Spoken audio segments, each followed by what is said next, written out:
네, 안녕하세요. 북소형 카페 여러분. 자, 오늘은 저번 시간에 이어서 이제 그 탐구 축소 관련된 내용을 이제 할게요. 그 파란책 173페이지 펴보세요.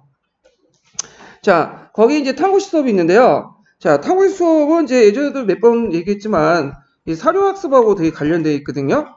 예, 사료학습하고 관련되어 있고 지식의 가정, 지식의 결과가 아니라 지식의 그 가정과 관련됐어요. 그래서 사료학습은 탐구 수업하고 꼭 연결시켜서 나와요. 그래서 그걸 좀 기억을 해주시고 탐구 수업은 사료학습 외에도 총괄이라든지 이런 등등등 해가지고 여러 곳으로 이게 정복시킬 수 있는 부분이거든요. 그래서 총괄학습이라든지 뭐 주제학습이라든지 등등을 이제 정복시킨 부분이다. 이렇게 좀 기억을 해주시면 될 것 같아요. 자, 이 탐구 수업 같은 경우에는 녹색책은 없어요. 되게 어디에 있냐면 파란책만 있어. 그 내용이요. 그 다음에 이제 이 녹색 파란책 있는 내용들을 이제 보면 자주 나오는 부분이 탐구 수업에서 그 탐구식 수업의 절차 있죠. 이 절차. 그래서 이 절차 과정들이 이제 시험 문제에 나왔어요. 그러면 이제 내용을 보면 자, 이 절차 부분을 이제 일단 눈여보시면 될 것 같아요. 자, 여기 보면 이제 첫 번째가 문제 인지 단계, 그 다음에 가설 설정, 자료 수집과 분석, 가설 확인 및 수정, 일반화. 요 5단계로 이제 연결되어 있거든요. 자, 그러면 여기에서 이제 예전에 시험 문제 나왔던 게 가설 설정 단계가 예전에 시험 문제 나왔죠. 예전에. 그 다음에 이제 여기에서 이제 자료 수집과 분석인데 만약에 이제 그 사료 분석을 할 때는 요 자료 수집과 분석 단계에서 이제 사료 분석을 하죠. 좀 이따 이제 얘기할 텐데 그 나중에 얘기한 사료 분석 단계에서 내적 비판, 뭐 외적 비판 요 단계에서 이제 하는 거죠. 그 다음에 일반화가 있는데 일반화도 예전에 한번 시험 문제 나왔어요. 일반화. 네. 그래서 일반화인데 근데 역사학과는 이제 일반화를 잘 못 시켜요. 왜냐하면 일반화 자체가 어떤 정답을 추구하는 것을 일반화를 할 때 이제 하는 건데 역사과에서는 이제 일반화보다는 뭐 결론 정도 내는 거, 이 정도 이렇게 파악을 해주시면 돼요. 예. 그래서 이제 5단계 정도 이렇게 파악을 해주시면 되고요. 그 5단계는 꼭 외워주세요. 문제인지, 가설 설정, 그 다음에 자료 수집과 분석, 가설 확인과 수정, 일반화. 그 다음에 이제 여러분들 문제 푸실 때 이 탐구시 수업 같은 경우에는 저 여러 수업 모형과 이제 결합이 된다고 했죠. 그래가지고 어떤 문제점이 일어나냐면 이 수업 모형을 쓰시오. 이렇게 쓸 때 참 예민한 게 되게 많아요. 그래서 예전에 재작년 문제 중에 이 탐구시 수업이 있고 절차 과정이 쭉 나오고 거기에다 뭐가 나왔냐면 글쓰기 수업이 약간 플러스 됐거든요. 예. 근데 이런 식의 문제를 보면 참 어떻게 써야 되는지, 그러니까 탐구시 수업을 쓸 것인가, 글쓰기 수업을 쓸 것인가. 그럼 어떻게 써야 되겠어요? 전반적으로 볼 때, 탐구시 수업 비중이 높으면 이걸 쓰세요. 그리고 글쓰기 수업은 여기다가 조금만 더 붙이면 그냥 글쓰기 수업 이렇게 쓰시면 되는데, 근데 예전에 문제는 탐구시 수업이 거의 절차 과정이 90% 이상 나왔어. 이건 탐구시 수업이에요. 예. 근데 글쓰기 수업에 갖고 이제 누가 독자고 어떤 얘기 나오면 이건 글쓰기 수업이 되는 거예요. 예. 그래서 이거는 맥락을 보고 이제 파악을 해두시는 게 제일 좋을 것 같아요. 자, 그러면 구체의 내용을 이제 읽어보죠. 거기 각 단계에서 무슨 그 학습 활동이 이루어진가를 좀 파악할 필요가 있어요. 자, 탐구의 과정에서 가장 중요한 것은 문제를 인지하는 것이다. 그래서 첫 번째 이 문제 인지 단계죠. 그래서 탐구는 의문을 제기하는 것부터 시작된다. 자, 학습자가 학습 과제에 대해서 문제를 인지하고 의문과 갈등을 겪는 데서 탐구가 출발한다. 자, 이것이 고급 학습 동기의 내재적 형성이며 주체적 학습인 것이다. 하지만 요때 이제 문제가 뭐냐면 인지를 제대로 못하는 학생도 있어. 그래서 요때 의문을 제기하지 못하는 학생들에게는 교사가 어떤 역할을 했는가 이거 꼭 기억을 해주세요. 교사들은 학습 내용에 대해서 상반적인 해석이나 논리적 모순을 제시함으로써 학습자의 사고를 자극하는 것이 필요하다. 이게 상당히 중요해. 자, 예를 들어가지고 프랑스 대혁명의 주제가 있어요. 프랑스 대혁명. 그래서 프랑스 대혁명을 이제 탐구학습을 하려고 해요. 그래서 프랑스 대혁명의 원인이 무엇인가 이렇게 해놓고 했는데 어떤 이제 똘똘한 이들은 프랑스 원인이 무엇인가에 대해서 뭐 구제도 모순이다. 뭐 이런 식으로 얘기를 할 수도 있고 가설을 문제를 인지할 수도 있죠. 그 다음에 뭐 다양한 측면에서 인지할 수 있죠. 근데 똘똘하지 못하고 이제 잘 모르는 애들은 뭘 어떻게 출발할지 모르는 거야. 그러면 이에 대해서 이제 교사가 이제 여러 가지 해석도 있는 거지. 프랑스 대혁명은 뭐 구제도의 모순도 있고 재정 파탄도 있고 등등을 해갖고 여러 가지 이제 그 가능성을 제시함으로써 학습자의 사고를 이렇게 자극시키는 어떤 그 행동이 필요하다는 거야. 예. 그래서 여기에서 이제 그 문제 인지 단계에서 교사의 역할을 써라. 이럴 경우에는 요게 필요한 거죠. 이거 쓰시면 돼요. 근데 여기에서 이제 유의점을 이렇게 나왔어요. 유의점. 근데 교사의 역할을 이제 있는데 이걸 잘못하면 상대주의적 양비론에 빠지거나 오히려 학습 이유를 상실하는 결과를 초래할 수 있다. 자, 양비론이라는 건 뭘까요? 어떤 것을 그냥 옳고 그름으로 이렇게 나눈 거야. 이분법적으로. 아니면 모든 게 다 잘못됐다. 이런 식으로 양비론이. 예. 그러니까 모든 게 다 잘못됐다. 예. 이런 식으로 이제 나올 수가 있죠. 예. 모든 게 잘못됐다 식으로 나오는 게 낫겠네. 양비니까. 예. 그래서 다 필요 없다. 그리고 너무 이렇게 하다 보면 애들이 복잡해져. 그러면 아예 포기를 해버려. 너무 복잡하다. 어렵다. 하면서. 그래서 따라서 학습자가 문제의식을 가질 수 있도록 유도할 수 있는 적절한 방법을 강구해야 된다. 그래서 여기에서 이제 얘기한 것은 문제인지 단계에서 교사의 역할과 그것의 어떤 할 때 유의점, 그 다음에 그 유의점을 극복할 수 있는 또 교사의 역할. 이렇게 해서 이제 얘기를 하고 있어요. 자, 그러면 이제 첫 번째 단계는 문제인지고, 두 번째 단계로 넘어가죠. 자, 두 번째 단계는 뭘까요? 예, 두 번째 단계 가설 설정이야. 예, 그래서 이제, 가설 설정 단계에서는 학습자가 문제 사항에 대해서 보다 적극적으로 인식하게 되며 여러 가지 가설을 머릿속에 떠온다. 이 중에 논리적 타당한 가설을 검증 대상을 작업 가설로 설정한다. 그러니까 이제 먼저 가설 설정할 때 여러 가지 가설들이 이제 머리에 떠오르겠죠. 뭐 6.25 전쟁은 누가 일으켰는가? 뭐 남한이 일으켰다, 북한이 일으켰다, 뭐 스탈린이 일으켰다 등등등등. 그래가지고 뭐 그 중에 북한이 이제 뭐 야욕 때문에 일어났다는 가설을 이제 설정했어요. 그러면 이거는 머릿속의 가설 중에 하나를 선택했죠. 명문화시켰죠. 이게 작업 가설이에요. 그래서 여기에서 작업 가설의 의미 좀 기억을 해주세요. 그럼 만약에 쓰라고 하면 논리적으로 타당한 가설을 검증 대상의 작업 가설 설정한다. 그래서 논리적으로 타당한 가설 이렇게 해서 작업 가설 이렇게 기억을 해두시면 될 것 같아요. 그래서 작업 가설이라는 명칭도 시험에 나올 수 있으니까 좀 기억을 해두세요.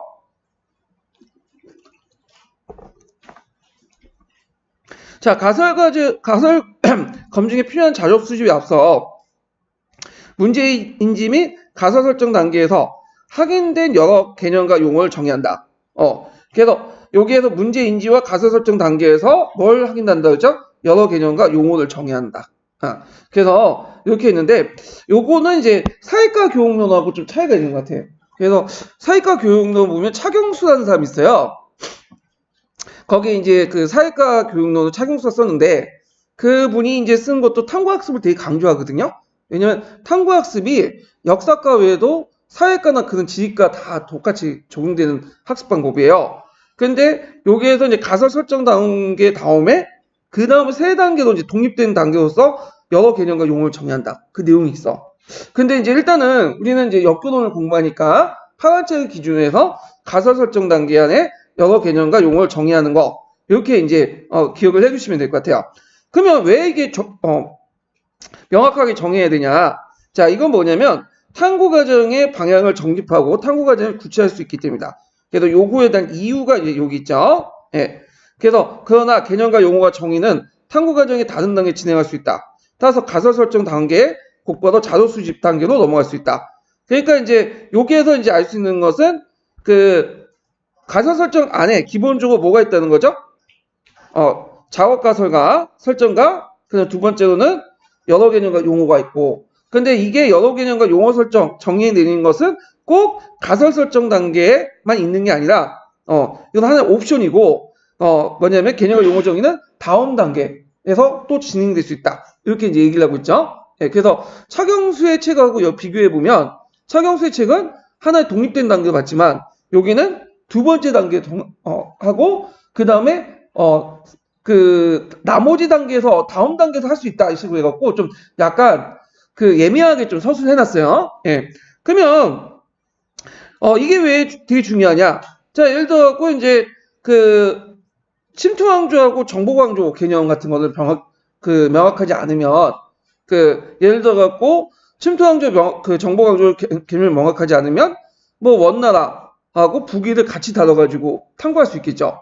이런 문제점. 침투강조하고 침투강조 뭐가 차이점이 있고 그 다음에 정보강조 차이점이 뭐냐. 그래야지 명확하게 나눠서 북위는 뭐 침투강조에 다루고 그 다음에 원이나 청나라는 정보강조에 다루고 이런 식으로 이제 분류할 수 있겠죠.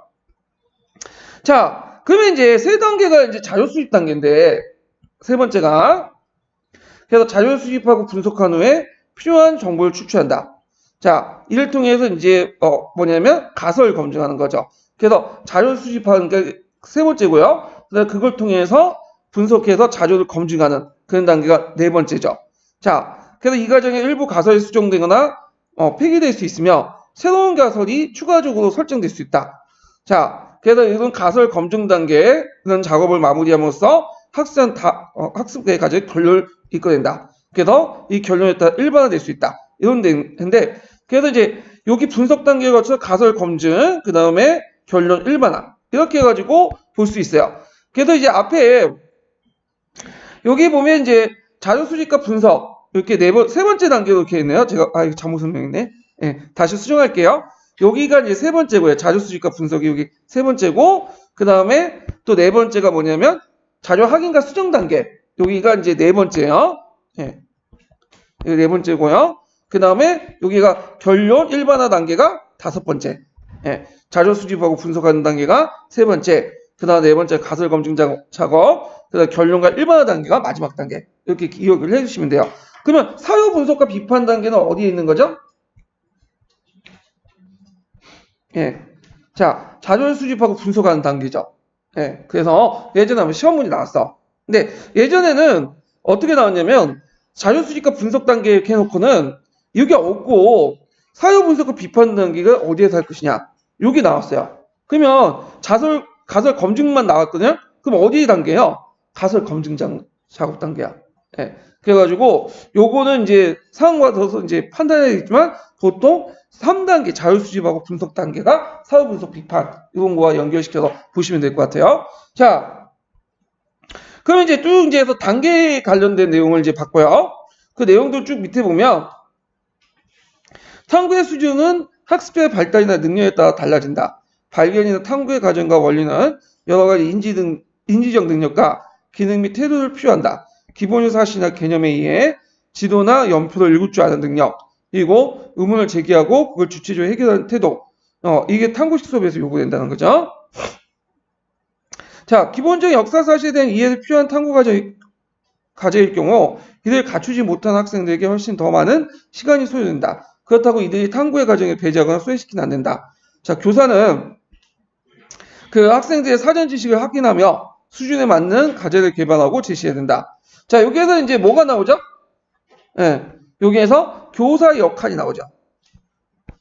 탐구식 수업에서 교사가 어떤 역할을 해야 되냐?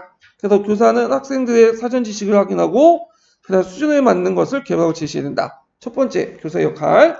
두 번째는 그 학생들이 자신의 흥미에 관심에 따라서 탐구 과정을 설정할 수 있도록 선택할 수 있도록 다양한 주제를 포함할 수 있는 게 바람직하다. 예. 그 다음에 이제 또 교사의 역할이 나오죠. 어떤 역할이냐면 적극적으로 또 개입해서 안 되고 방임해서 안 되는 무의 역할이죠. 중재자 입장이다. 이렇게 쓰고 있어요. 예. 그래서 이런 내용들 좀 기억을 해두시면 돼요. 그래서 중재를 어떻게 하는 것은 그 뒤에 175페이지 내용이 있죠. 그래서 학습자가 자유롭게 자신의 생각을 전개할 수 있도록 적절한 안내를 하고 자극한 임무를 가진 게 교사다. 그래서 교사는 탐구의 전 과정을 효율적으로 진행할 수 있도록 지원하는 동시에 학습자의 자유롭고 주체적이고 창조적인 사고를 유도하도록 신장시키는 노력해야 된다. 그래서 쭉 해가지고 그 내용들이 있어요. 자, 그래서 요 내용들 이제 파악을 해두시고요. 자, 요 나머지 것은 뒤에 있는 것은 여러분들 각자 읽어보세요. 그래서 여기에서 이제 파악할 것은 일단은 5단계 외워두시고 각 단계마다 어떻게 이제 활동할 것인가, 교사 활동이나 뭐 학생 활동 그 내용들 기억을 해두시고 그 다음에 그 탐구학습 할 때 이제 교사의 전반적 역할, 한 세 가지 있죠? 요 정도만 기억을 해두시면 될 것 같아요. 그 다음에 그 탐구학습의 이제 뭐 교사 역할, 이렇게 있는데 이제 문제점을 이제 또 탐구학습 문제점이 뭐냐 해가지고 좀 몇 가지가 있어요. 그래서 사회과 교육론에 보면 그런 식으로 문제가 나와요. 문제점으로서 이제 모든 그 학생이 역사가가 될 필요 없다. 그리고 그 기초적으로 모르는 애들한테 그 뭐냐면 많은 그 고도의 사고에 필요한 탐구학습이 과연 필요할 것인가 뭐 등등등 몇 개 있는데 근데 요 내용이 여기에서 읽어보시면 알겠지만 없어요. 그래서 그 내용이 어디에 있냐면 이게 그 사회과 교육론이라는 책이 있어요. 차경수가 쓴. 그래서 요 내용은 시험 문제 안 나올 것 같긴 해요. 제 생각에는. 왜냐면 그 파란색 기준 이제 되니까. 그래서 되게 그 교수학습 모형이라든지 그 다음에 교수학습 과정 내용들 보면 평가를 포함해가지고 그 사회과 교육론하고 그 다음 교육학 지식하고 관련되어 있는 것들이 좀 있거든요. 그러면 교육학에서 좀 배운 거 가지고 이제 그걸 쓰시는 분도 있어. 그러면 진짜 그 맥락 체크가 아니면 진짜 물체 아니면 틀려요. 그거는. 그 어디를 기준해야 되냐? 역교론을 기준해야 돼. 왜냐하면 교수들이 역교론 책을 가지고 내는 거지 교육학 책이나 사회교육론 책을 가지고 기준 채점을 갖고 내는 건 아니죠. 물론 그게 맞다 옳다 그게 아니라 채점 기준이 다른 거예요. 요번에는 좀 문제가 그 한국사나 세계사 부분이 좀 어렵게 나와가지고 점수를 좀 높이려고 그 역교론에서 좀 거의 물체를 냈대요.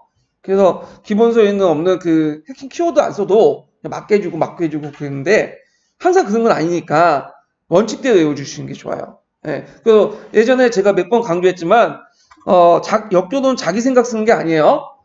기본서에 있는 거를 출제자 의도에 맞게 써줘야 돼. 그래야 점수가 나와요. 자, 그래서 이제 일단은 이렇게 이제 받고 그 다음에 이제 볼 게 뭐냐면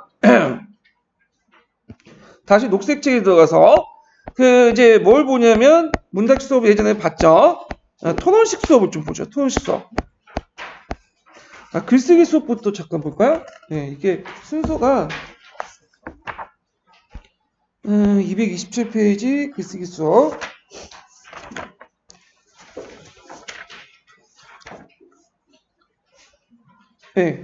일단 글쓰기 수업 보고 그 다음에 글과 수업 이렇게 진행을 하면 되겠네요. 글쓰기 수업 보자. 글쓰기 수업은 이제 어디에만 있냐면 남색책에 있어요. 남색책. 그래서 글쓰기 수업을 이제 이번에 시험 문제 나왔으니까 한번 이제 좀 보죠. 자, 먼저 기본 강의 교재를 좀 볼게요. 자, 1154페이지 펴보세요.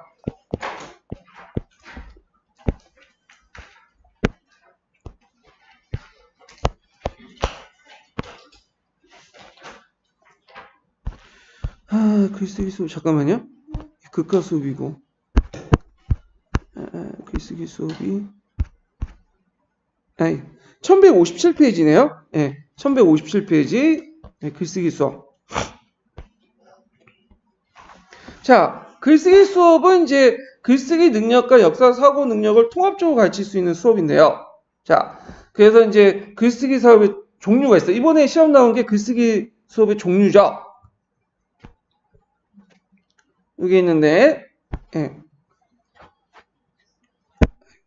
그래서 이제 학습의 목적과 학습 과정, 독자의 차이점에 따라서 하는데, 이 독자의 차이가 이제 좀, 되게 중요해요. 글쓰기 종류 나눌 때.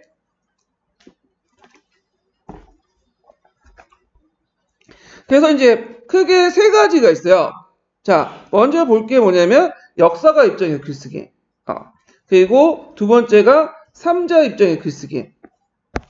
그 다음에 마지막으로 이제 볼 게 뭐냐면, 이게 이제 역사적 인물 입장에서 글쓰기. 이렇게 이제 세 가지가 있죠. 그러면 독자가 누구에 따라서 이제 좀 약간 구분이 되는데, 자, 먼저 역사가 입장에서 이제 보죠. 이 역사가 입장에서 글쓰기는, 역사가 입장에서 글 쓰는 거야. 말 그대로. 그러니까 이제 뭐가 되게 강조되겠어요? 사료학습. 사료와 연결되죠. 역사가는 사료를 통해서 사실을 이제 증명하는 거니까. 그 다음에 예상 독자는 누굴까요? 교사와 동료 학생이야. 교사와 동료 학생이 예상 독자다. 자, 그래서 이제 특징은 과거의 사건과 관련된 사람들의 인식을 자료에 기초해 복원하고 사건의 의미를 평가하고요.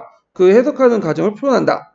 그래서 이제 서술 방식 같은 경우에는 이제 그 머릿말, 본론, 결론만 이렇게 논술 형식으로 이제 하고 그 다음에 그 관련된 내용이 이제 있죠. 그래서 관련 사실 자료들 선택 분석하고 자료들 사이의 연관성을 파악해서 간극을 채우는 과정이 필요하고 그걸 통해 논리적으로 이제 제시를 하는 거죠. 자, 그래서 요거는 역사가의 어떤 전문적인 지식이 필요하다. 이런 내용들 좀 기억을 해두시고요. 그 다음에 그 밑에 교수학습 방법의 평가 기준이 쭉 나와요. 요 수업을 할 때. 그 다음에 학습적 효과 좀 외워두시겠죠? 요거. 그래서 고정관념을 탈피해서 새로운 관점에서 문제를 인식하는 방법으로서 비판적 사고 방법과 의미를 갖출 수 있고 자료의 논리적 분석 능력과 추론 및 종합 능력 등등. 그래가지고 이제 역사적 탐구력과 판단력, 상상력 등등 이런 것들을 할 수 있다. 그래서 교육적 효과를 좀 외워두시는 것도 좋을 것 같아요. 이것도. 자, 3자 입장에서 글쓰기는 역사가와 역사인물을 배제하고 주로 독자가 전문적 식견이 없는 사람들. 그러니까 일종의 저널리즘이나 보시면 돼요. 그러니까 신문 같은 건지 볼 때 전문가들 대상으로 이렇게 낸 건 아니죠. 전문적 지식이 없는 대중들을 대상으로 하는 거잖아요. 마찬가지로 이 3자적 입장의 글쓰기는 이렇게 전문적인 식견이 없는 사람들을 포함해서 글쓰기 때문에 쉬운 글쓰기다. 대표적인 게 뭘까요? 역사신문이에요. 역사신문. 자, 그 다음에 특징은 역사가와 같은 시간적 거리를 두면서 국어 시간의 형식의 그걸 통해서 하는 거고, 그냥 저널리스트적 어떤 그거. 그러니까 요번에 이제 최근에 부각된 융합형 교육과정, 이거 비슷하시면 돼요. 타교과가 이제 융합할 수 있는, 이렇게 할 수 있고, 그 다음에 이제 큰 그림을 보여주고 그림에서 사건의 위치를 보여주는 방식. 그래서 먼저 숲을 보여준 다음에 디테일한 나무를 이렇게 보여주는 방식. 이런 것들이 있고요. 그 다음에 세 번째가 뭐냐면 역사적 인물의 입장에서 글쓰기죠. 독자가 과거 사람이야. 그래서 현재인이 아니라 과거 사람을 이제 독자로 생각해서 하는 거죠. 그래서 이제 주로 요때는 뭐가 중요하냐면 그 사람들의 어떤 삶과 사유세, 감정이입이 중요해. 그래서 감정이입이 강조하는 부분은 이 역사적 인물의 입장의 글쓰기예요. 이렇게 좀 기억을 해두시면 돼요. 그래서 인물의 정서와 생각을 담는 독백, 편지 등등 이런 것들이 이제 역사적 인물의 입장의 글쓰기다. 세 가지 종류가 있어요. 그래서 독자를 누구냐에 따라서 그걸 좀 구분해가지고 쓰시면 돼요. 그래서 예전에 한번 시험 문제 나왔던 것도 탐구학습과 글쓰기 수업 이렇게 헷갈리는 부분도 탐구 수업을 써야 되는데 글쓰기 수업 쓰신 분들이 많거든요. 근데 글쓰기 수업이 되려면 뭐가 항상 나와야 되냐? 요번처럼 뭐냐면 독자가 나와야 돼. 독자가 누구냐? 그러면 이건 글쓰기 수업이에요. 네, 이렇게 좀 구분을 하셔야 될 거예요. 그러면 요번에 글쓰기 수업 나왔으니까 내년에 안 나오겠지. 그러면 안 되죠. 역조는 항상 나오는데 그래서 2탕, 3탕 계속 하기 때문에 더 심화해서 나올 수 있기 때문에 꼭 기억을 해두셔야 돼요. 예. 자, 그러면 녹색책 이제 내용을 이제 볼게요. 자, 그 앞부분은 이제 각자 보시고 거기 이제 세 번째 단락부터 볼게요. 자, 역사의 글쓰기는 크게 세 가지를 나눌 수 있다. 첫째는 역사가가 되어 글쓰기.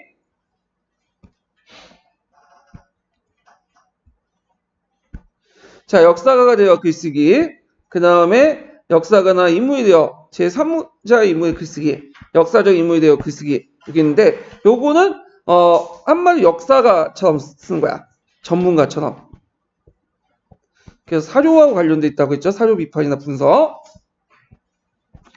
자, 그 다음 제3자 인물의 글쓰기는 뭐라고 했어요? 저널리스트. 네, 되게 글 쉽게 쓰는 거죠. 주로 역사 신문화와 관련돼 있어.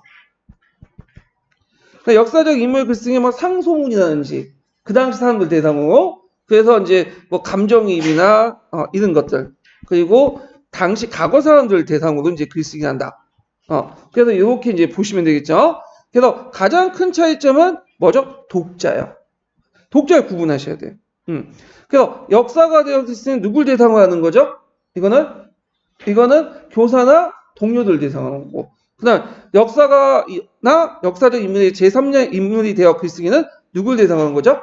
요거는 이제 그 대중들 그 당시 대중들. 그 다음에 역사적 인물이 되어 글쓰기는 현재를 제외하고 과거 사람들 기준으로 이렇게 이제 글 써야 된다. 이렇게 이제 보시면 되고요. 첫째 이제 보면요. 자, 역사가 되어 글쓰기는 역사가 글쓰기 과정을 교육적으로 재구성하는 것이다. 예상 독자는 주로 교사와 동료 학생 이렇게 좀 기억을 해주시고요.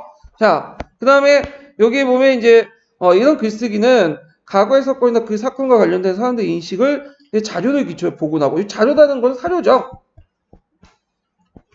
복원하고 그 사건이 어떤 의미가 있는지를 평가하는 작업, 즉 사건의 의미를 해석하는 과정이 포함된다. 자, 그래서 이 글쓰기는 활용 수업의 연장선상에서 계획할 수 있다. 그래서 거기 이제 종류가 쭉 나오죠. 그래서 사건 보고서 쓰기, 답사 보고서 쓰기, 역사 이야기 쓰기 등등 다양하다. 자, 그래서 사건 보고서나 답사 보고서 등이 설명식, 논술식이라면 역사 이야기 쓰기는 이야기식이다. 예. 그래서 이렇게 있고, 그 다음에 이제 요 다음 단락에는 뭐냐면 글쓰기가 어떤 형식 같은 것들이 나와요. 예. 글쓰기 형식. 그래서 우리가 쓰는 논술식 같은 거 있죠? 여러분들 이제 뭐 교육학 논술 있죠? 지금 전공 논술은 그건 논술은 아니고, 예. 그래서 보통 머릿말, 본론, 매진말 이런 식의 이제 형식으로 구성되어 있고요. 이러한 글쓰기에서 사료는 아니더라도 자료를 활용한 능력이 전제. 사료라는 건 우리가 1차 사료, 2차 사료 있고, 자료라는 거는 여러 가지가 있죠. 여러분 네이버 검색해갖고 볼 수도 있고, 다운해서 볼 수도 있고, 등등 있잖아요. 예. 그래서 제가 이제 문제 분석할 때, 기출문제 분석할 때 되게 역사가처럼 이렇게 글쓰기를 해요. 예. 그때 제가 사료도 인용하고, 논문이나 책 같은 것도 있죠? 네이버나 다운, 위키백과사죠? 그걸 종합해갖고 쓰는 거거든요. 이런 것들 이제 얘기를 하는 거죠. 관련 자료를 선택해 치밀하게 분석해야 하며 자료들 사이의 연관성을 파악하고 그 간격을 채우는 과정이다. 그리고 이 사건의 전말을 논리적으로 제시해두며 사건을 좀 더 큰 역사적 맥락 속에서 해석 평가해야 된다. 자, 그때 이제 여기 자료들을 분석 종합하는 글 쓰는 과정에서 과거 용법, 언어 용법과 사고방식, 간행적 행위 등을 고려해 설명한다. 즉, 역사적 글쓰기 과정은 단순히 역사 자료에 기초하여 글 쓰는 것이 아니라 역사의 전문적 지식을 바탕한 거다. 상당히 어렵죠. 세 가지 형태 중에 제일 어려운 거야. 그래서 제가 이제 예문이 없어갖고 예문을 한번 만들어봤어. 이렇게. 자, 예를 들어갖고 이제 이런 거죠. 중원 고구려 비문을 찾아서 이제 찾고 해석되지 않는 부분을 한국사 채워내서 채워내는 거죠. 간글 채워넣는 과정이죠. 그래서 장수왕이 남하 정체의 논리적으로 설명하고, 그 다음 비문 속에 보이는 동의매금, 중원의 지리적 위치, 신라왕에게 위복을 하사는 의미 등등 이런 것들은 뭘 알아야 돼? 과거의 언어 용법이나 사고방식, 간행적 행위가를 알아야겠죠. 예를 들어 뭐 동의매금, 언어 용법이죠. 그 다음에 간행적 행위, 신라왕이 의복을 하사했던 건 뭐야? 신라왕을 삼국의 하고한테 종속에 준 거야. 종속의 의미로. 이런 것들 간행적 행위 방식까지 이해를 하시는 거죠. 자, 그런 것들을 이제 설명하는 방법이 아까 이제 역사가처럼 글쓰기예요. 이해되시겠죠? 다시 이제 돌아와서, 그런데 이제 학생들이 역사가처럼 그 사건과 관련된 여러 가지 연구 성과를 섭렵하고 모든 관련자들을 수집하고 그 시대적 맥락에서 그 사건을 의미할 수도 요구할 수도 없고 그럴 필요 없다. 그렇다면 역사가적 글쓰기를 통해 무엇을 어떻게 가르칠 수 있는가? 그러면 이게 중요하죠. 제 생각에 이게 나올 것 같아. 역사가처럼 글쓰기를 통해서 할 때 어떤 것들을 뭐냐면 가르칠 수 있는가? 유용점. 그래서 외워 두셔야겠죠.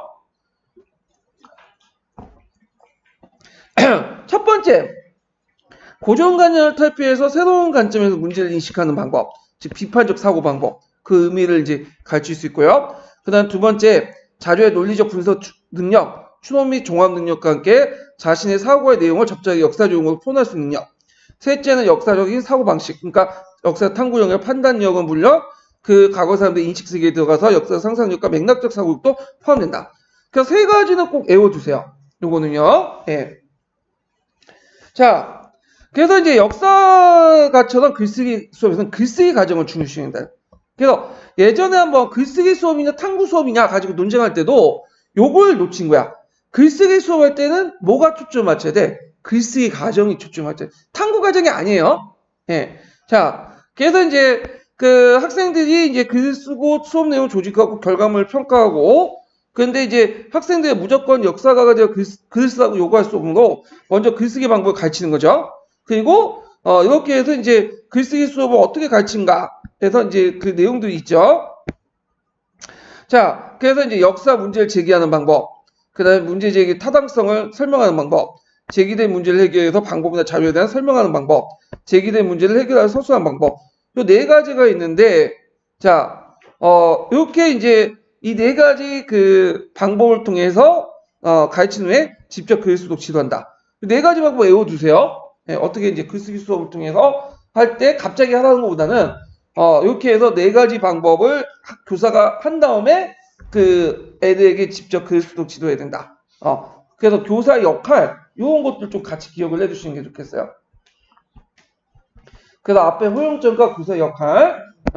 그다음 두 번째 보죠. 두 번째는 역사 전문가 외에 이제 다양한 매체를 통해서 글을 쓰는 건데 이제 뭐냐면 이게 저널리스트 글쓰기야.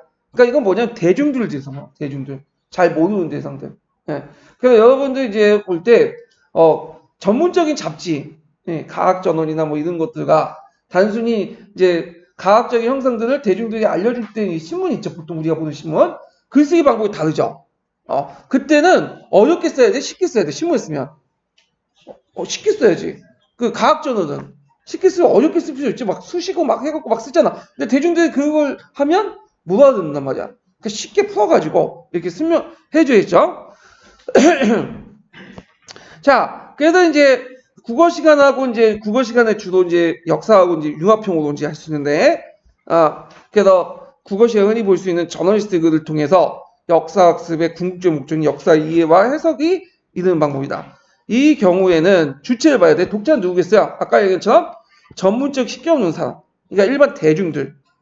그래서 전문적인 식견이 없어도 역사를 쉽게 이해하기 위해서 글을 써야 된다. 예. 그래서 예를 들어 신문이나 안내책이나 이런 것들은 저널리스트 역사 글쓰기에 분류할 수 있죠. 그래서 이제 우리가 신문을 만들 때 뭐 인터뷰라든지 사설, 사건 보도 이런 식으로 이제 하잖아요. 그래서 이때 글쓰기 할 때 이제 어떤 식으로 이제 해야 되냐? 요게 이제 이렇게 1화부터 나오죠. 글쓰기 수업할 때 이제 지도 방안은 이 지도 방안이 이것도 외워져 있죠. 교사의 역할.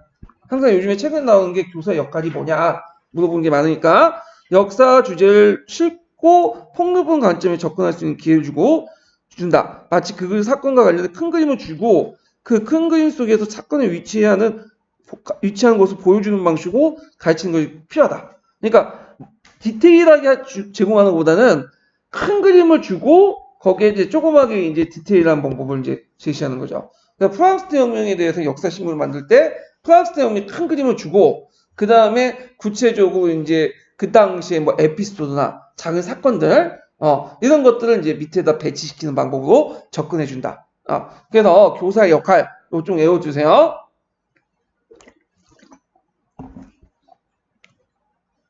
그래서 이제 밑에 또 계속 나오죠. 대표적인 것이 이제 아까 말한 것처럼 역사신문 만들기죠.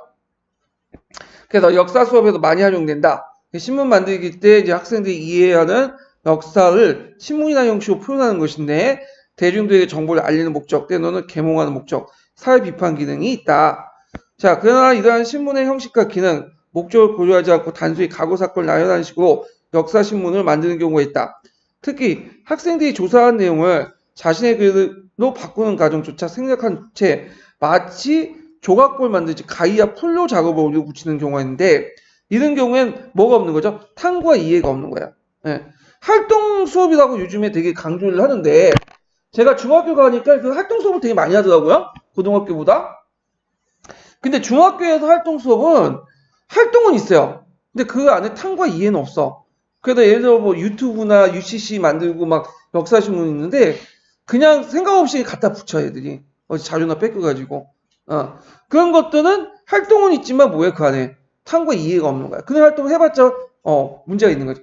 그래서 지금까지 뭐 동영상 만들기, 역사신문 이런 것들 이제 넓게 보면 또 제작학습하고 관련돼 있거든요. 예. 근데 제작학습의 큰 문제점이 뭐냐면 손을 만들고 이렇게 하는데 그냥 만들기만 해.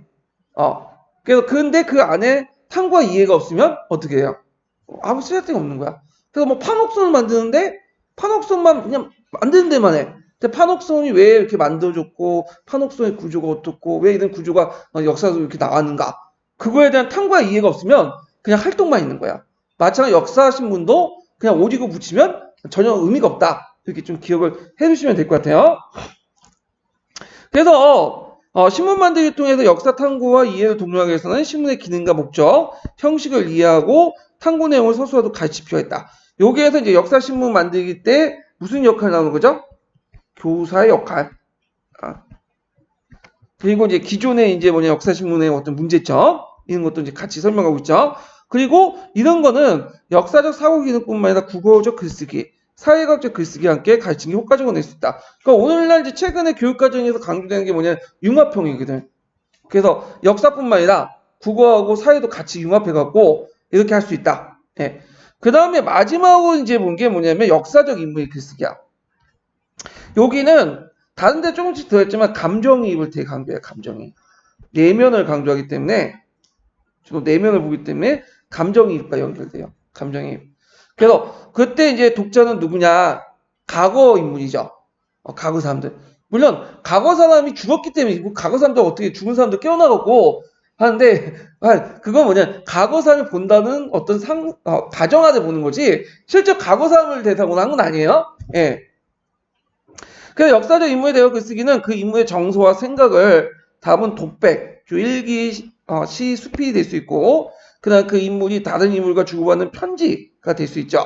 그리고 또는 뭐 자신의 생각을 알리는 글, 그 다음에 여러 사람들이 정보를 주는 글, 가르치기 위해 쓴 글 등등등 이런 것도 있다. 자, 이러한 글쓰기의 공통점은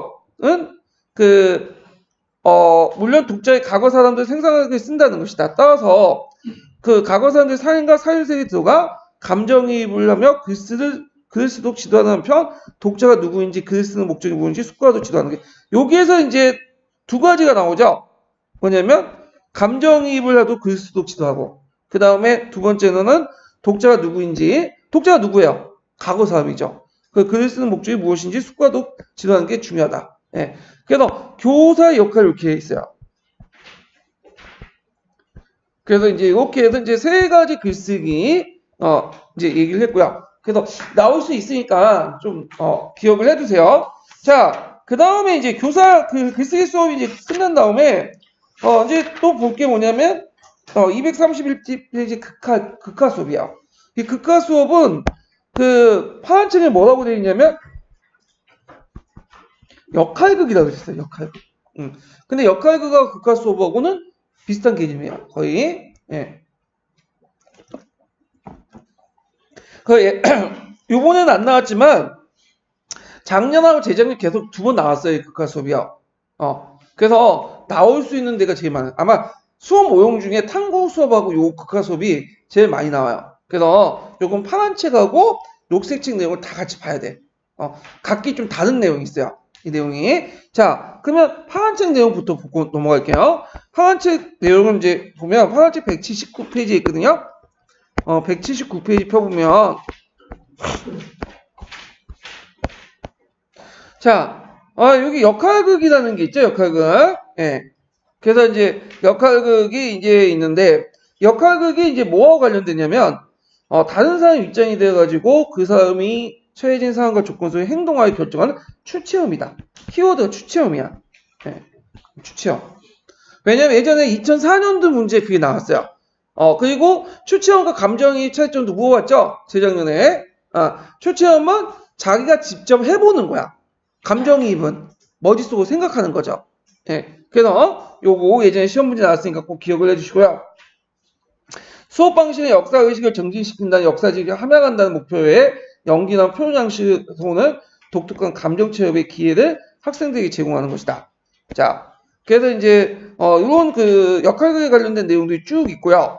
자, 그 다음에 이제 쭉쭉 넘어가서 역할극의 단계를 보자. 요거 앞에 부분 각자 읽어보시고 역할극의 단계 꼭 외워주세요.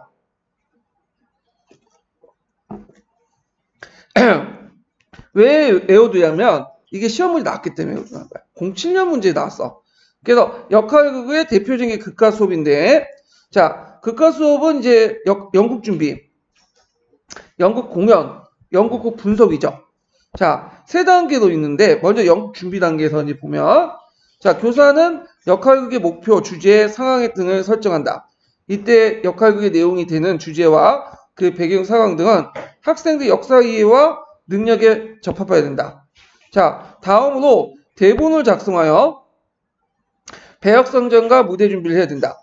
자, 여기에서 제일 중요한 게 대본인데 대본은 학생들이 공동작업을 제작하거나 교사와 학생들이 함께 만들 수 있다. 하지만 교사가 일방적으로 작성한 대본을 제시한 것은 교사가 특정한 문제를 제기하기 위한 것이 아닌 한 피하는 게 바람직하다.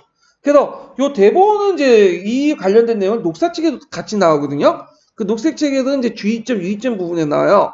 대본을 작성할 때 기존의 대본을 활용하면 안 돼요. 의미 없죠. 왜 의미가 없을까요? 여기는 주 목적이 뭐예요? 연기를 잘하는 게 아니죠. 왜냐면 연기를 잘하는 게 아니라 연기를 통해서 뭘 하는 거야? 역사 지식이나 이런 감정, 체험 이런 것들이 되게 강조하잖아. 그러니까 대본 작성 자체도 뭐예요? 일종의 공부예요. 그래서 자료를 수집해가지고 뭐냐면 대본을 작성하는 자체도 공부가 되는 거기 때문에 기존의 대본을 이용해서 안 되고요. 그리고 교사가 대본을 보고 이게 잘못했네 지적질, 그러니까 꼰대질이라고 하죠. 보통 요즘 말로 꼰대질 하면 안 돼. 보고 나서 이제 간접적으로 유도하는 방식으로 고쳐 나가야 된다. 여기 녹색책이 있어요. 이거 좀 이따 읽어보고. 자, 그래서 연극 준비 단계에서 이제 뭐 역할의 목표와 주제, 사항들 설정하는 거. 그 다음에 대본 작성 이런 게 있고 대본 작성 유의점 부분은 자세한 건 녹색책이 있으니까 거기에서 한번 살펴보죠. 그 다음에 이제 연극을 이제 해야 되겠죠. 연극.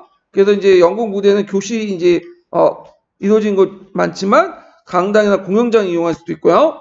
뭐 여기 할 때 뭐 표현할 수 있는 간편한 의상과 분장, 소도구 등등등 이렇게 해갖고 이제 해서 연극 준비를 이제 하는 거. 여기서 이제 연극 준비 단계도 준비 단계 여기 있네요. 여기까지 있죠. 그래서 연극 전반적인 준비 이렇게 하고 자 여기에서 두 번째 단계가 여기 이제 있죠. 두 번째 단계가 뭐야? 그 앞부분에 연극 공연이죠. 여기가 연극 공연이에요. 자, 일단 연극이 시작되면 교사나 학생들이 연극상에 몰입할 수 있도록 분위기를 조성. 여기에 대한 교사의 역할이죠. 교사의 역할. 그래서 이제 즉흥 연극의 경우에는 중간에 연극을 중단시키고 문제 상황을 대한 토론을 유도할 수 있다. 그 다음에 대본이 준비될 경우에는 끝까지 연극에 진지하게 참여하고 관찰할 수도 지도한다. 그래서 두 가지 있죠. 즉흥 연극과 대본이 준비하는 이런 두 가지 연극을 할 때 각각의 교사의 역할이 좀 다를 수 있다. 이런 걸 알 수 있고 자 그리고 학생들은 대본을 작성하고 대사를 외우고 연결하면서 과거사 상황 속에서 자신의 감정이입하거나 과거 인물을 객체하여 경험할 수 있다. 그래서 연극이 끝난 후에 그 대부분 교사들은 단순히 연극에 참여했거나 관람한 소감을 묻는 정도로 마무리하는 경우가 있는데 자, 그 평가 과정을 좀 더 구체적으로 준비할 필요가 있다. 그래서 평가 관련된 내용이 그 어디 있냐면 이제 자세한 내용이 이제 뭐냐면 체크리스트 해가지고 그 뒤에 있어. 녹색책 부분에. 이건 좀 있고 자 여기에서 이제 내용을 보면 연기를 한 학생들에게 자신이 맡았던 임무의 동기 및 행동에 대한 느낌이나 생각을 발표하게 하고 그 다음에 연극을 본 학생들에게 역할 표현이 적절했는지 문제사항이 정확히 묘사되었는지 그 판단하고 평가하도록 한다. 즉흥 연극의 경우에는 관람한 학생들 역할을 부여해요. 연기자 입장에 서보게 하거나 연기자들이 서로 역할을 바꿔 공유할 수도 있다. 제공을 통해서 학생들의 다양한 입장을 역할을 맡아보는 것도 좋은 방법이다. 여기에서 이제 역할극 같은 경우에는 이제 그 시뮬레이션과 달리 역할을 계속 돌려가면서 맡을 수 있어. 그래서 이제 분류 조직 방법에서도 이제 녹색책에 나와 있는데 요거와 연결시켜서 이제 보시면 될 것 같아요. 자, 마지막 단계가 뭐냐면 후속 토의 평가 방법이에요. 이거 예전에 나왔죠? 그때 교사의 역할 쓰시오.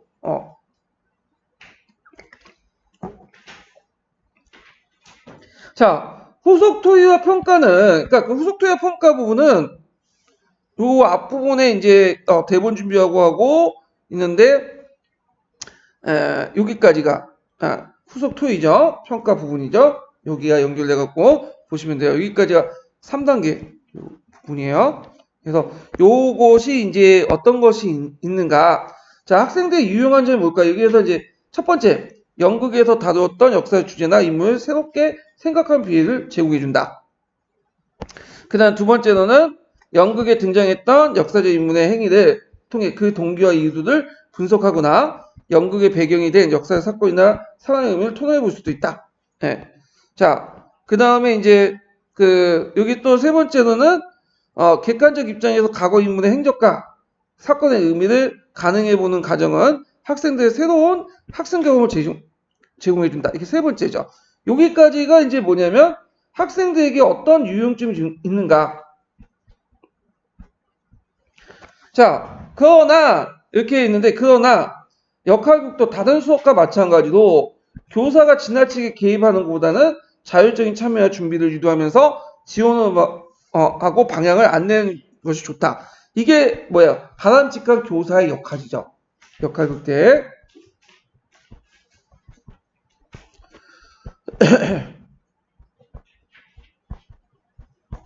자, 그래서 이런 것들 이제 파악을 해두시고요. 자, 그 다음에 이제 모의 역할들이 있는데, 모의 역할은 뭐냐면, 가상의 사회적 혹은 역사 상황과 역할을 설정하고 학생들이 실험함으로써 실제 형상 및 행동을 설명하는 거야. 만일 뭐뭐 했다면, 이런 기법이죠. 그래서 만약에 위화도 해부를 하지 않았더라면, 이런 식으로. 그래서, 이 경우는 이제 그 역사 전개와 과정을 학생들이 맡은 역할을 통해 점검해 보는 것이다. 이때 학생들은 주어진 상황이 적합한 역할을 선택하고 대리 의사결정을 참여함으로써 역사 상황을 간접 경험하게 된다. 자, 그래서 이제 이 모의 역할극도 좀 기억을 해두시는 게 좋을 것 같아요. 이것밖에 없어요. 파란 책밖에. 그래서 이걸 통해서 어떤 역사적 효용점이 있는가 이런 것도 같이 기억을 해두시는 게 좋겠죠. 자, 교사는 이러한 모의 역할의 학습의 목표를 세우고 연구의 목적과 방법을 명확히 한다.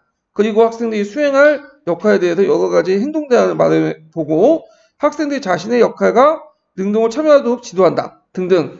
그래갖고 이제 모의 역할극에서 그 교사 역할 이렇게 나왔네요. 첫 번째, 그 다음에 두 번째, 이렇게 이제 해서 교사의 역할이 나왔어요. 그 교사의 역할도 외워두시고, 자, 역사 교육에서 극과 수업의 과거 사항이 비교적 충실히 재현된 비해서, 자, 재현된 비해서 모의 역할극은 상황을 가정하고 학생들 스스로 의사결정을 통해서 역사를 만들어가는 과정으로서 역사적 인물의 역할을 간접 경험의 특징이다. 그래서 주로 극과 수업 같은 경우에는 재현에 초점을 맞췄죠. 근데 모의 역할극 같은 경우에는 어디에 맞춰요? 의사결정에 초점을 맞춰요. 예. 그래서 요거는 극과 수업과 모의 역할극의 차이점. 이렇게 나올 수 있죠? 예. 그래갖고 이제 역할극 부분은 이제 이렇게 해서 한번 파악을 했고요. 자, 그 다음에 이제 볼 게 뭐냐면 녹색책 부분을 볼게요. 녹색책. 자, 녹색책은 이제 극과 수업이라고 이제 이름으로 이제 나왔는데,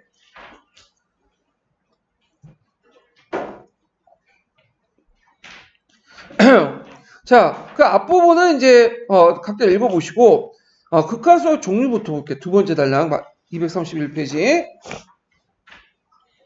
자, 극과 수업은 여러 종류가 있어요. 그래서 연극식, 영상극, 인형극, 그림자극, 뮤지컬, 다큐멘터리식, 그 다음에 뉴스보도식 등등등등등. 아마 이제 연극식이 이제 뭐냐면 우리가 말하는 역할극 같은 거 있죠. 그래서 극과 수업의 대표적인 극과 수업의 그 큰 개념이고 요 안에 뭐가 있는 역할극이 있다는 거 알 수 있죠. 이렇게. 예. 근데 제일 이제 기본적인 게 뭐냐면 연극식이에요. 이게 제일 중요해요. 자, 극과 수업의 학생 조직 방법. 이거 외워두셔야죠. 이거 왜 외워두냐면 기출에 나왔기 때문에 외워야 돼요. 예. 기출에 나왔기 때문에. 그래서 세 가지 형식이 있는데 첫 번째는 학급에서 극과 수업 연기자를 뽑아서 수업하는 방법이죠. 이건 뭐냐면 그냥 잘하는 애들만 이제 뽑아가지고 수업을 하는 거야. 그래서 그걸 보고 나서 대부분 학생들은 뭐겠어요? 관객이 있죠? 연기자는 이제 잘하는 애들이고 그걸 보고 이제 평가 토론하는 방식이죠. 그래서 이제 여기 보면 연기자는 연극을 통해 관객은 연극을 보면서 역사를 이해한다. 자, 연극을 끝난 다음에 그 내용들은 평가 토론한다.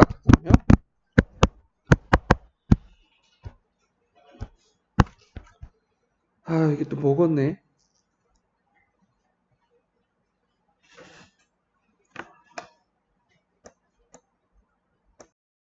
자, 그래서 이제 여기 요 방법은 이제 뭐냐면 대본이나 무대 장치, 분장 같은 연극 준비가 좀 효과적이죠. 좀 잘하는 애들이 이제 하니까. 그리고 연기도 다른 방식에 비해 나온 경우가 많다.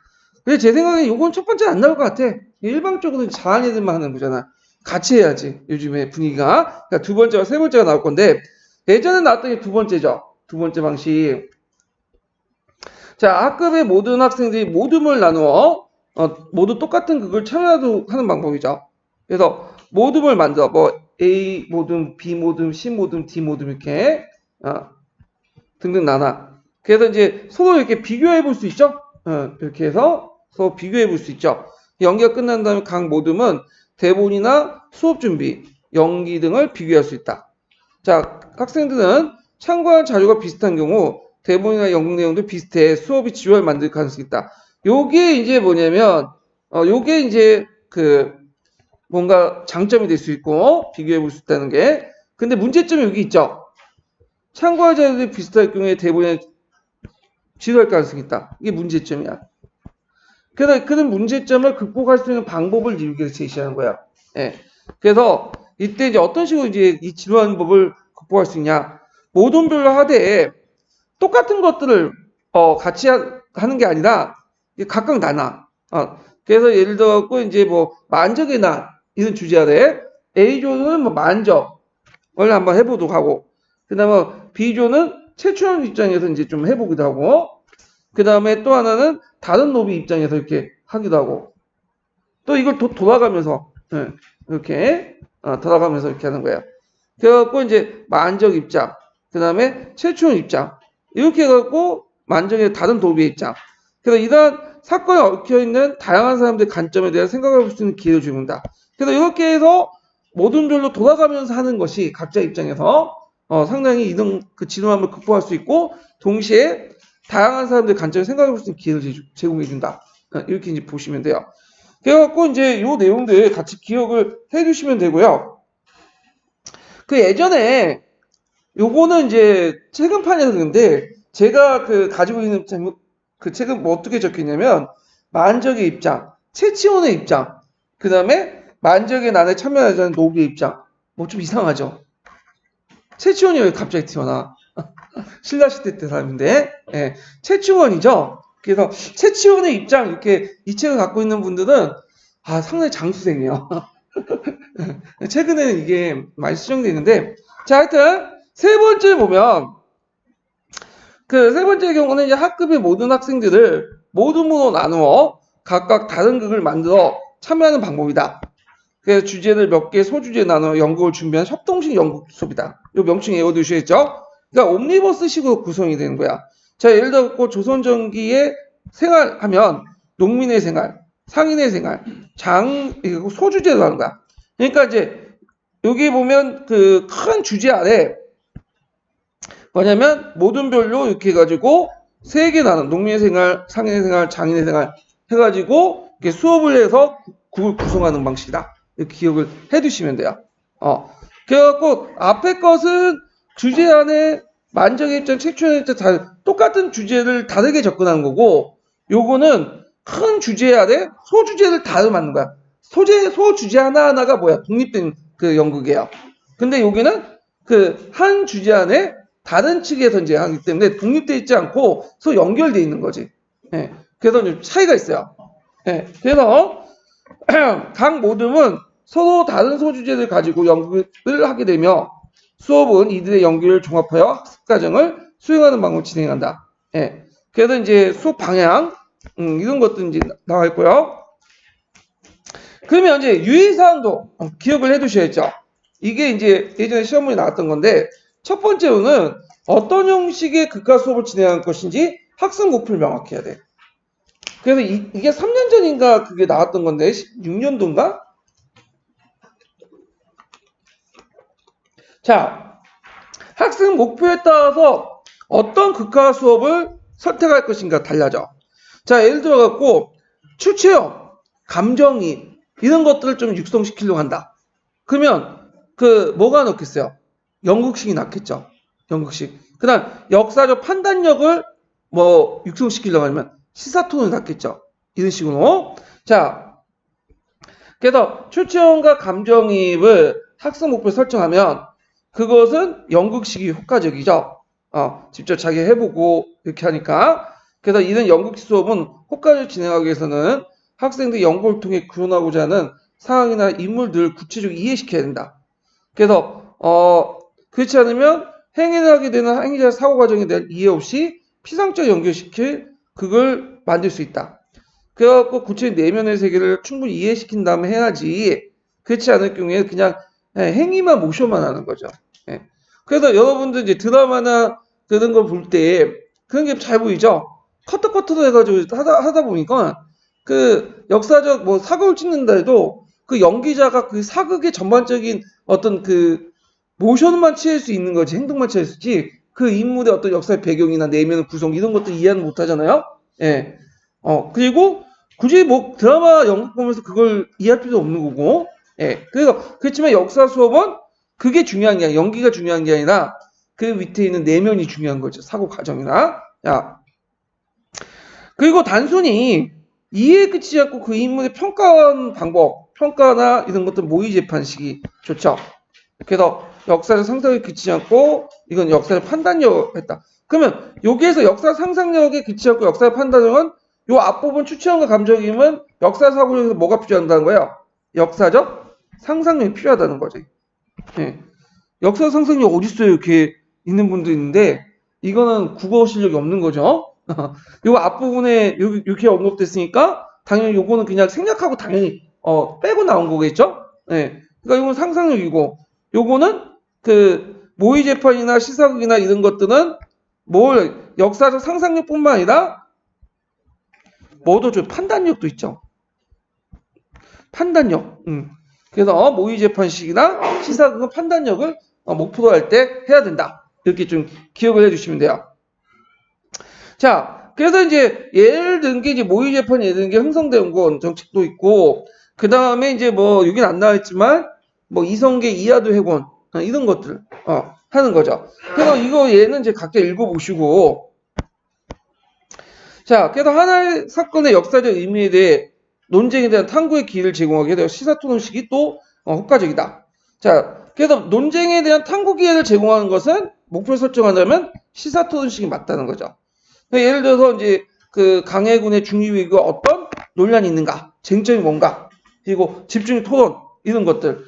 그 다음에 이제 학습 목표를 한 시대 풍미와 형성의 고유한 사고방식, 생활방식 탐구하면 다큐멘터리, 특정한 시기와 문제를 풍자하자면 마당극 이렇게 정리해 볼 수 있어요. 그래서 목적에 따라서 어떤 극과 수업을 선택하는 것이냐 이게 되게 중요해요. 그럼 정리해서 말하면 자, 추체험이나 감정이 역사 상상력 키우려면 뭐가 필요하죠? 연극식. 그 다음에 역사 상상력과 판단력, 특히 판단력 함양에 초점 맞추면 모의 재판과 시사극. 그 다음에 논쟁에 대한 탐구할 기회를 한번 제공해 주고 싶다. 그러면 시사토론식. 그 다음에 그 고유한 사고방식이나 생활방식 탐구하는 건 다큐멘터리. 그 다음에 특정 시기의 사회 문제를 풍자하고 싶으면 마당극. 학습 목표에 따라서 어떻게 이제 달라질 수 있다. 그러니까 예전에는 역사적 사고력 측면에서 학습 목표 연결시켜갖고 나왔어요. 그래서 이런 것도 좀 기억을 해두시면 되고요. 자, 두 번째가 이제 뒤에 있는데 극화수업 대본이죠. 아까 얘기했죠. 대본 작성이 상당히 중요하다고요. 연극 준비 단계가. 자, 대본 작성은 당연히 학생이 써야 돼. 기존의 대본을 이용하면 수업이 제대로 안 돼요. 왜냐? 기존의 대본을 그대로 쓸 경우에 극화 수업이 아니라 뭐예요? 연극 수업이에요. 연극 수업. 자, 효과적인 이제 극화 수업을 위해서는 교사는 학생들이 대본을 쓰거나 역사적 상황을 이해하는 데 필요한 자료를 제공하나 대본을 다듬고 수정하는 데 도움을 줘야 한다. 그래서 교사 역할이 이제 쭉 나오죠. 그래서 여기에서 이제 볼 수 있듯이 교사의 역할은 적극적인 게 아니에요. 옆에 지원해 주는 거지. 예. 그래갖고 직접적으로 간섭질 하는 게 아니라 이런 거 해야 된다는 거야. 그래서 학생들이 대본을 쓸 때 필요한 자료를 제공하거나 그 다음에 대본을 다루고 수정하는 도움을 줬는데 그때 수정할 때 도움을 줄 때 그 적극적인 방향을 제시하는 건 질문을 통해서 탐구할 내용이나 대본에 들어갈 내용을 안내하는 게 좋지 이거 그냥 수정해 이런 식으로 지시하면 안 돼. 그래서 이거 보니까 이거 문제점 있지 않냐 이런 다른 방식이 필요하지 않냐 그런 식으로 이제 질문 형식으로 하는데 이것도 저는 질문이 꼭 지시 아닐까요? 그러니까 눈치 빠른 애들은 그냥 그 지시를 받아들이는 거죠. 자, 하여튼 교사의 역할 쓰시고 만약에 교사가 대본을 이제 수정하려고 할 때는 어떤 식으로 애들에게 말을 해야 되는가 이것도 같이 해주세요.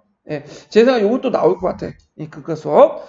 세 번째로는 이제 뭐냐면 토의와 평가 과정이야. 요게 이제 예전에 기출이 나왔죠. 토의와 평가 과정. 그래서 예전에 이제 그 파란책 때 극과 수업 3단계가 있다고 했죠? 먼저 연극을 준비하고, 그 다음에 연극을 공연한 다음에 마지막 단계가 뭐야? 토의와 평가 과정이죠. 그때 이제 어떻게 해야 되냐?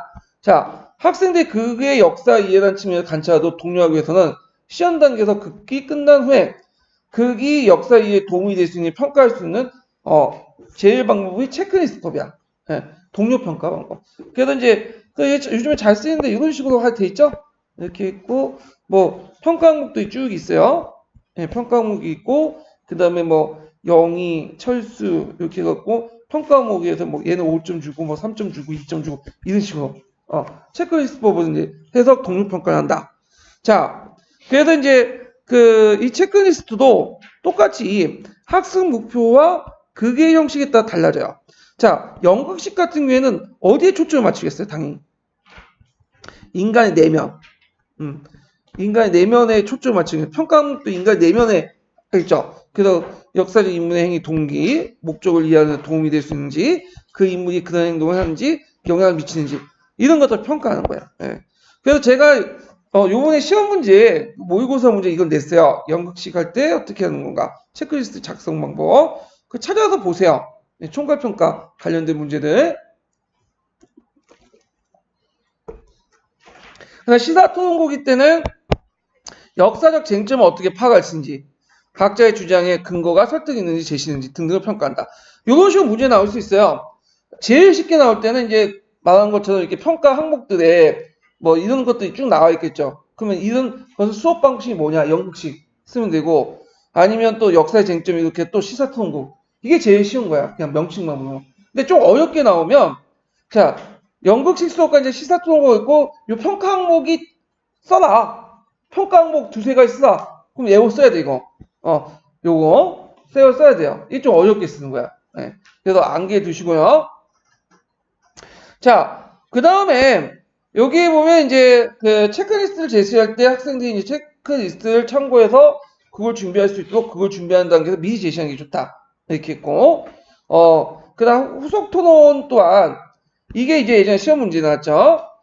역사 이해에 통해서 심화시키는 방법 중 하나이다. 후속 토론에서 극에서 다른 역사 사건과 인물들, 역사적 논쟁들을 분석하는 시간을 갖는다. 이때 학생들이 극을 보면서 갖게 될 의문이나 의견을 적극적으로 표현하도 안내하는 거 좋고, 이게 이제 토론에 능숙하지 않는 학생들의 구체적인 질문을 제시하여 토론을 유도할 수 있다. 그래서 2가지가 나오죠. 뭐가 2가지냐? 교사의 역할. 첫 번째가 학생들이 극을 보면서 갖게 된 의문이나 의견을 적극적으로 표현하도 안내하는 것이 좋다. 2번째로는 토론에 능숙하지 않는 학생들에게 구체적인 질문을 제시하여 토론을 유도할 수 있다. 요게 이제 교사의 역할이에요. 후속 토론할 때 교사의 역할. 이게 예전에 재작년 기출에 나왔던 거야. 요거하고 그 다음에 이제 파란 책과 연결시켜 보면 요 뒤에 부분 있죠. 교사가 지나치게 개입하는 것보다는 자율적으로 참여와 준비를 유도하면서 지원하고 방향을 안내하는 거 좋다. 이게 뭐야? 후속 토론에서 할 때 교사의 역할이죠. 그래서 파란 책 하나, 녹색 2개. 그래서 안개 두세요. 나왔다고 해서 안 나오는 게 아니라 항상 나온다니까 꼭 외워두시고요. 자, 그 다음에 이제 토론식 수업 보죠. 토론식 수업. 이 토론식 수업은 파란 책에도 있어요. 파란 책에도. 근데 파란 책의 토론식 수업은 보지 마세요. 예, 왜냐면 좀 시각이 좀 헷갈려. 그래서 토론식 수업이 크게 이제 뭐 토익 수업하고 대립 논쟁식 수업 두 가지 했는데 파란책은 그렇게 나누기는 했는데 그냥 어떻게 이제 뭐냐 같이 하나 합쳐놨어. 읽어보시면 알겠지만 근데 여기는 이제 명확하게 토론식 수업과 대립 논쟁식 수업을 두 개로 확실히 나눴고 단계로 이렇게 제시를 했어요. 그래서 요게 예전에 시험 문제 나왔고 예전에도 그래서 요게 이제 시험 문제 나올 것 같아. 그러면 요거 이제 보기 전에 기본 심화 강의 좀 볼게요. 자, 기본 심화 강의 몇 페이지 보시냐면 1156페이지 펴보세요.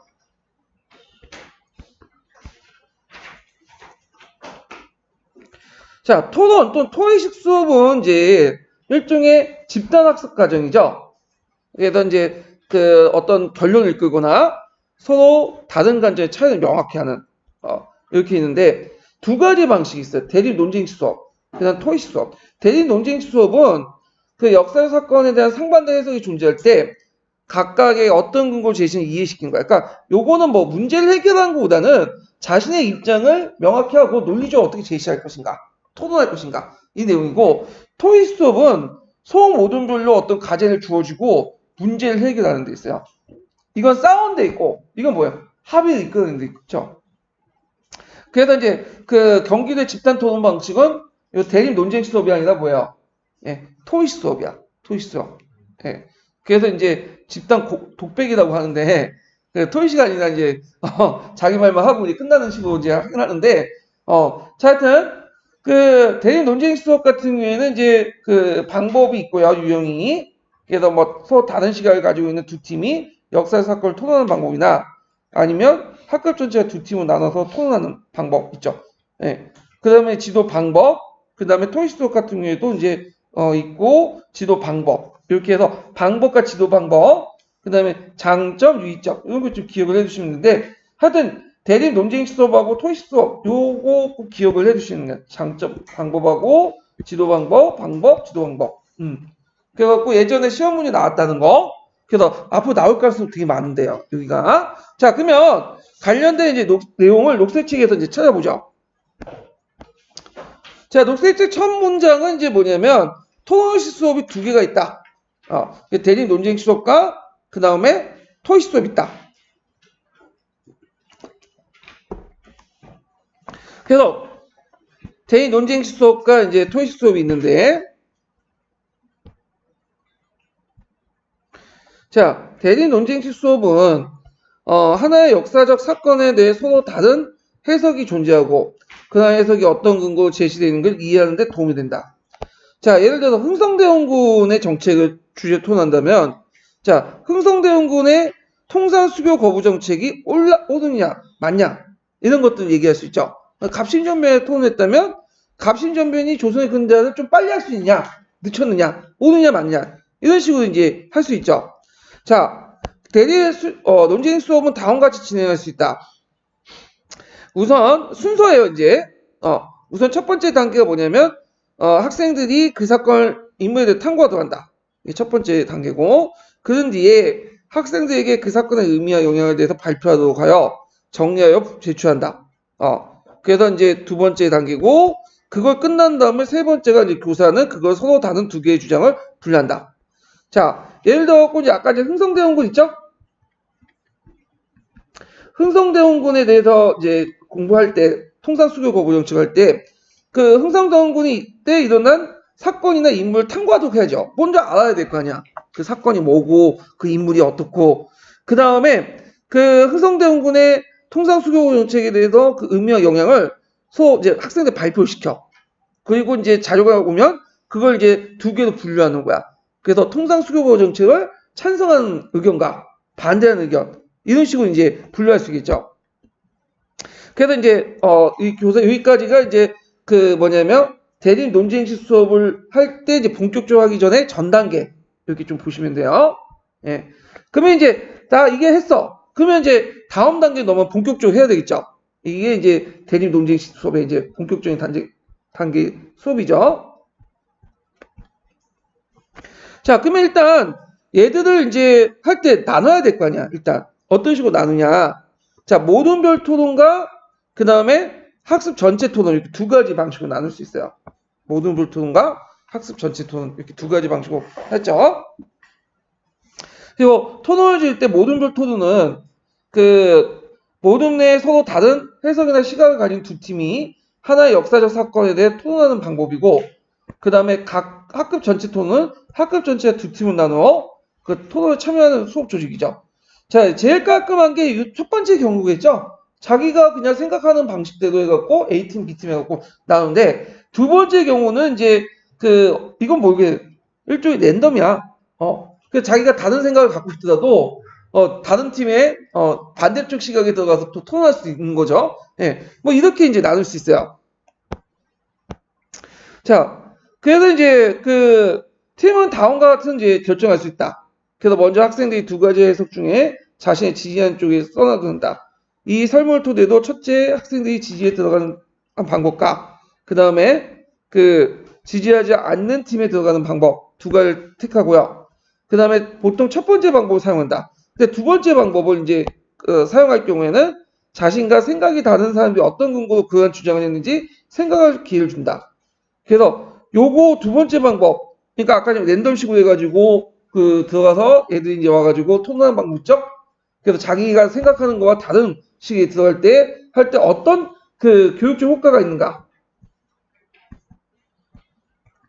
자, 두 번째 방법을 사용할 경우에는 수업 반성에서 자신의 생각을 바뀌었던 그 이유가 무엇인지 발표한 시간을 통해 학습 효과를 강화할 수 있다. 그래서 두 번째 방법을 할 때 바뀌었다면 바뀐 이유와 그걸 통해서 발표하면서 학습 효과를 강화시킬 수 있다. 이렇게 이제 하고요. 그다음 팀을 결정한 후 팀별로 토론을 준비를 하고 각 팀의 사건의 내용을 확인하고 시각을 공유하고 팀의 주장을 뒷받침하면서 근거를 정리한다.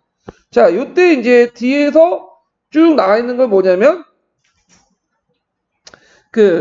토론을 할 때 누구의 역할일까요? 교사의 역할이 나오죠. 토론할 때. 그러니까 대립 논쟁 시도할 때 첫 번째 뭐냐면 토론 경험이 많지 않은 학생들은 토론 과정에서 교사의 중지를 받을 수 있도록 한다. 그래서 교사는 때로는 사회자로서 토론 내용을 정리하고 의견을 명확히 구분해 줄 수 있고, 이거 두 번째죠. 그 다음에 세 번째로는 조종자로서 학생들의 토론 과정에 말꼬리 잡거나 초점을 벗어나지 않도록 한다. 예. 그래서 이제 요 세 가지 꼭 외워주세요. 예, 세 가지. 자, 여기까지가 이제 뭐냐면 대립 논쟁 수업이에요. 그러니까 대립 논쟁 수업 같은 경우에는 이제 정리해보면, 자, 일단 두 개의 대립된 의견을 가지고 하는 거고요. 그리고 대립 논쟁 수업을 하기 전에 일단 사전조사를 해야 되겠죠. 그래서 학생들을 사건 인물 탐구하고 그 인물의 의미와 영향에 대해서 발표하도록 하고 두 개의 주장을 분류하고, 그 다음에 토론하는 방법으로서 모든 토론과 학습 전체 토론이 있고, 그 다음에 팀을 어떻게 나누에 따라서 학생들이 각각 자기 지지하는 팀으로 나누거나 아니면 자기 생각과 다른 팀으로 들어가거나, 그때 다른 팀으로 들어갈 때 어떤 학습적 효과가 있는가, 그리고 자기 생각을 바꿨다면 어떻게 바뀌었는가, 이런 것들. 그 다음에 여기는 이제 교사의 역할, 이런 식으로 교사의 역할은 꼭 외워주세요. 최근의 추세와 교사의 역할 이런 거 물어보거든요.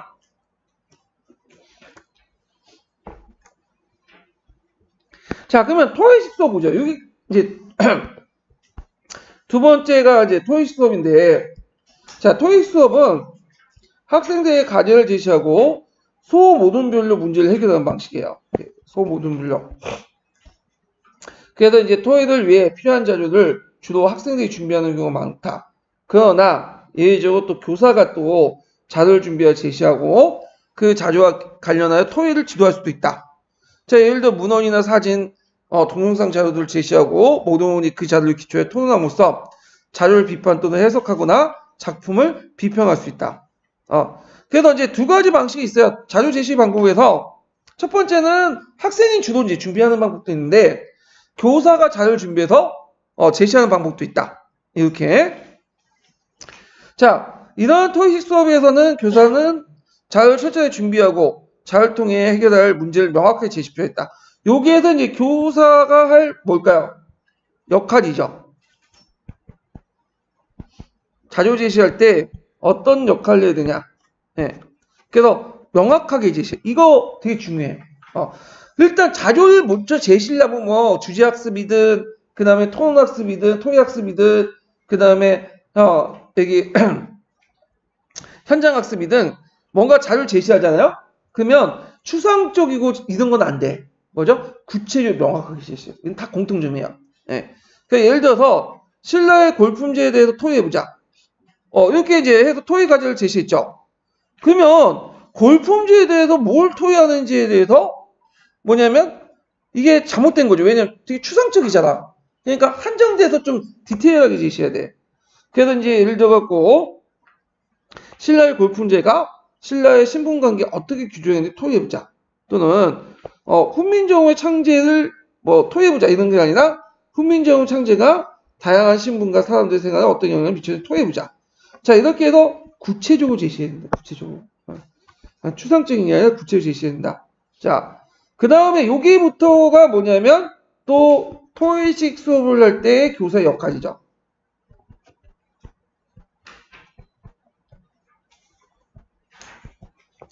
자, 모든 별 토의할 때는 가장 문제되는 것이 토의의 주도권이 있는 데만에 학생들이 있는 전혀 참여하지 못한 학생들이 있다. 자, 그래서 이 문제를 해결해서 교사는 어떻게 해야 되겠어요? 학생을 돌아가면서 발표시켜야 되겠죠. 예. 그리고 모든 구성원들이 자기 생각을 줘서 제출하면 교사 그 생각을 분류 정리하고. 예. 그래서 이렇게 분류된 생각을 자신의 생각을 발표할 기회를 준다. 그래서 돌아가면서 발표하고 그 다음에 생각을 적어서 제출한 다음에 교사가 그걸 분류하고 정리하고 그리고 이러한 분류한 생각을 중심으로 각각 발표할 기회를 갖는다. 여기 세 가지 되겠네요. 예. 그 세 가지 외워두세요. 교사의 역할. 그 앞에 교사 역할. 이것도 교사 역할. 예. 그 토론식 교사 역할, 그 토의식 교사 역할. 이렇게 해갖고 쭉 보시면 될 것 같아요. 예. 그래서 토론식 수업 이렇게 끝났고 그 다음에 이제 만들기 수업이 있는데 이 만들기 수업은 지금까지 시험 문제 안 나왔고 그 다음에 역사신문 만들기는 이것도 뭐 글쓰기 수업 거기에 연결시켜서 나오겠지만 뭐 독자적으로 이렇게 나올 가능성이 없고요. 예. 그래서 이제 이렇게 해서 이제 한번 끝났고 뒤에 가서 이제 내용 구성에 따른 수업 유형을 볼게요. 내용 구성에 따라서. 그래서 이제 여기 친절히 다 적어놨네. 뭐 사건학습, 인물학습, 개념학습, 주제학습, 시기학습, 비교학습 등등인데 우리가 지금 여기 살펴볼 것은 뭐 사건학습은 안 나오니까 제껴두고 인물학습, 개념학습, 주제학습, 시기학습도 이제 뭐 거의 안 나오니까 제껴두고 비교학습 하나, 둘, 셋, 네 가지 정도 살펴볼게요. 여기는 자 그러면 좀 쉬었다가 이제 또 진행을 하죠.